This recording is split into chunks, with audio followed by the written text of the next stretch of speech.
Welcome to JSP academy 10th class social studies practice bits.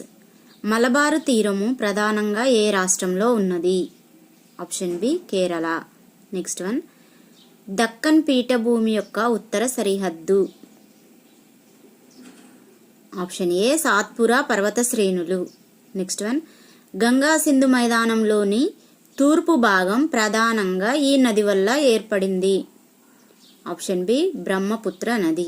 Next one, పశ్చిమ రాజస్థాన్లో ఈ తరహా వాతావరణం ఉంటుంది.